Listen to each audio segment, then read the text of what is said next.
Welcome to a new edition of the Famous Interviews with Joe Dimino. On this episode, we talk with historical fiction author Shirley Novack. She is a first-generation daughter of Polish and Russian parents that recently published her first book, which is historical fiction. She originally graduated from Fisher College in Boston with a degree in laboratory science. After marrying and having 3 children, she went back to school and had a successful interior design business for 38 years. Writing this book and getting it published has been a dream come true for her. The name of the book is The Story of ... It could be the story of so many people that emigrated to America from Eastern Europe. We get into so much in this interview. Enjoy. Well, hey, thank you for taking a minute out today. I appreciate it. Oh, thank you for having me. Absolutely. So before we get into your life, I want to know how you survived COVID. How did you get through that 2-year time period? And how did it subsequently change you now that we're coming out, not only as a person, but the way that you approach business? Well, first of all, fortunately, neither myself nor my husband got COVID, and we've had all our booster shots and everything. But I had a little bubble with some of my neighbors, and I hate to say it, but we had a great time. We live on water, so the 3 couples would kayak together, and the water would freeze over in the winter, and we would ice skate together, and we cooked. We just cooked up a storm all the time. We had a lot of fun. I mean, it was very relaxing for me. And I've heard that, and I almost feel like there's almost a level of guilt that some people feel, but there was a level of this where things slowed down. You had to pivot and readjust, and I think it just, So where exactly are you located? I'm in Framingham, Massachusetts, which is just west of Boston. Absolutely. Okay. Yeah, I know that well. I've never been up there, but I've heard good things. So you're an author, you did interior design, but I want to kind of simplify your life right now. And I'm going to put you in front of a bunch of 3rd graders at a career day. One of them looks up and says, "What do you do for a living?" How do you answer them? Well, I've worn several hats during my life. I've had to adjust to the different periods of my life. You're never too old to try something new. I never made a decision as to what I wanted to do with my life. I went to college for laboratory science, and I had a wonderful career in that. And then I went into teaching. And then I became an interior designer. I went back to school and did that. And now I'm an author. I'm a published author, and I'm 75 years old, although I'm very young for 75. And you're never, I don't know, there's never such a thing as I can't. If you want to do something, you set your goals for that and you do it. Don't ever put limitations on yourself. That's what I would tell a group of 3rd graders. So when you were in the 3rd grade, what did you want to be when you grew up? A cop. Yeah. No, I get it. I did. Yeah. I wanted to be a policeman. But that was unheard of in my family. Yeah, interesting. Yeah, I wanted to do the same thing. I was a product of watching Chips when I was a kid, so I thought that was pretty novel. Yeah, you'd have your own motorcycle. Yeah. The sunshine, the glamorous life, that whole thing. Good shades. So are you happy with how everything turned out? I love life. First of all, they always say that life is wasted on the youth, but I never found that because I have always appreciated the moment, and I've always made good use of the moment. I'm never bored. I don't think I've ever been bored, and there were no stops to anything I wanted to do. Unless it was financial and we couldn't afford to do it, but. If I wanted to do something, I made sure I did it. And so yeah, no, that makes sense. Talk to me a little bit about this career path and how it happened for you. Talk to me about your first job, how you segued into your next job, and kind of what the reasoning was between these shifts in your life. Well, my parents weren't going to send me to college because girls did not have to be educated back then as far as they were concerned. So I worked really, really hard, and I saved enough money to get an associate's degree. And I got an associate's degree in laboratory science. but fell into a job where they were looking for a master's degree. But my my enthusiasm was so overwhelming that they had to hire me. And they actually sent me to the University of Rochester to take courses in hematology. And we were the pioneer group that invented intrautero surgery. We operated on the unborn. And we were the first ones to do that at Boston Medical Center in Boston.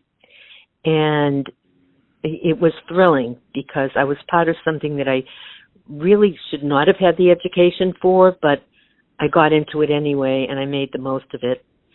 When federal funding was cut off, because I guess Nixon was in at the time, our research we didn't have enough money funded to keep everybody on, so they let everybody go but me because I knew everybody's job.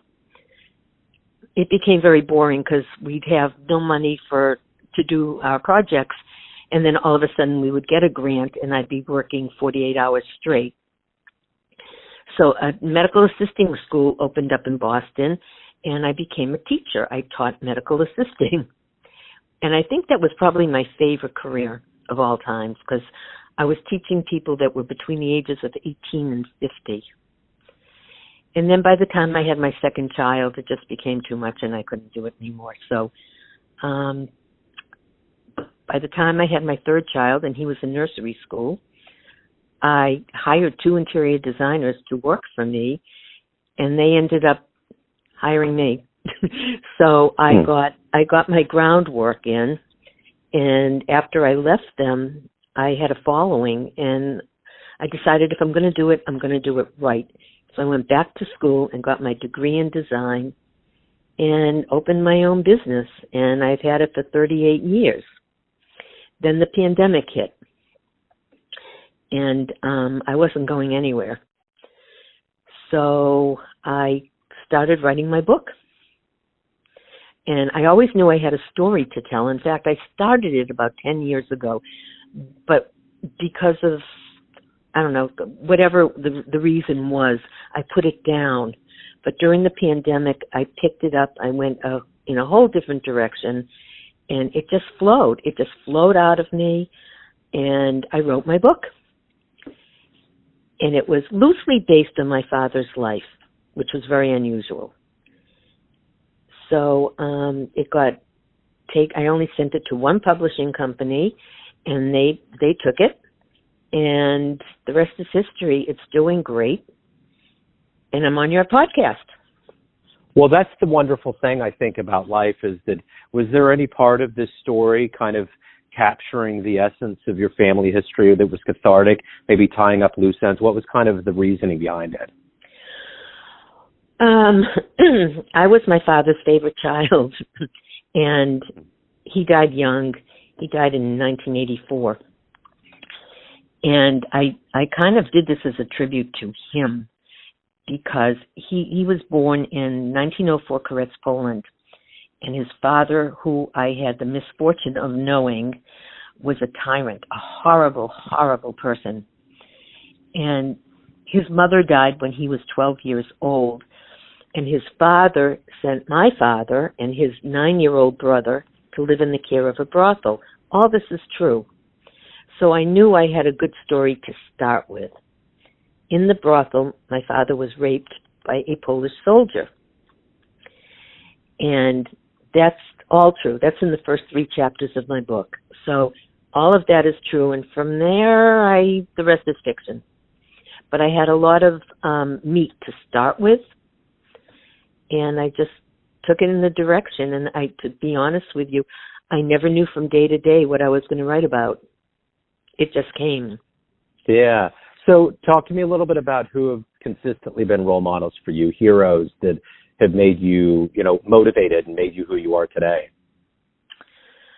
Oddly enough, it was seeing what I did not want to become that motivated me. And I have 2 brothers, very successful, and they say the same thing. Growing up, we saw what we did not want to become. And that's what motivated us to just be happy, well-adjusted people. My my father was a hardworking person, but he was never around. He was working 7 days and nights a week. My mother was a depressed, needy person. And certainly we did not want that. None of us. So I have to say that possibly my oldest brother, who was very successful, was probably my biggest motivator. But my parents certainly were not. I would have to say seeing what we did not want to become was more of a motivation than what we did want to become. So if you can meet anybody alive on the planet right now, who would it be? Who would you love to meet and talk to? Oh my God, there are so many people. That's I would probably love to see Jacqueline Kennedy. I adored her, and I absolutely idolized her. She was, to me, the epitome of a beautiful person who was just very gracious, very down to earth, in spite of everything that she had. And I admired her from the day I first heard about her to the day she died. And I would say that that's who I would love to meet. So as a writer in the realm of art, what was it for you? What was the book, or maybe even the album? What was the art for you that inspired you, and something you might be inclined to return to here and there? Well, first of all, I always wrote, but I didn't publish anything, and I never wrote a book. I wrote a lot of poetry as a kid. I wrote short stories, and I knew I had a talent for writing because my fourth grade teacher told me I did. When I was in the fourth grade, I had an assignment to write a poem about spring, and my teacher was so impressed he made me read it to the entire school. And he said to me, "Someday you're going to write a great book. Someday you're going to be an author. You have the talent." And that was my fourth grade teacher, and I never forgot it. In fact, the only acknowledgement that I have in my book is to Mr. Willett, my fourth grade teacher. That's wonderful. So you're never too, it doesn't matter how young you are, a teacher can always inspire you. And I never forgot him. In fact, I've tried to find his family, and they just don't have records that go back that far. I can't find him. Interesting. His name was John Willett. He lived in Boston, and if anyone has ever heard of him or knows what happened to him, please let me know. My favorite teacher growing up was my fifth grade teacher, and her name was Mrs. Willett. You've got to be kidding. Yeah, it's wild. That is wild. I think it's fascinating that her name was Mrs. Willett. Yeah. Like Mr. Willett, we were his first class when he graduated college. So it is conceivable that he's still alive. But even if he had family that's still in the area, I would love to know. I would love them to know that I wrote this book and dedicated it to him. Well, I acknowledged it to him. And the interesting thing is that I went on Facebook and I tried to see if anyone had been in my class or knew who he was. And one person came back to me and said, "Hi, my name is Malcolm Alter, and I was in your fourth grade class." And he said, and Mr. Willett went on to teach English at English High School in Boston.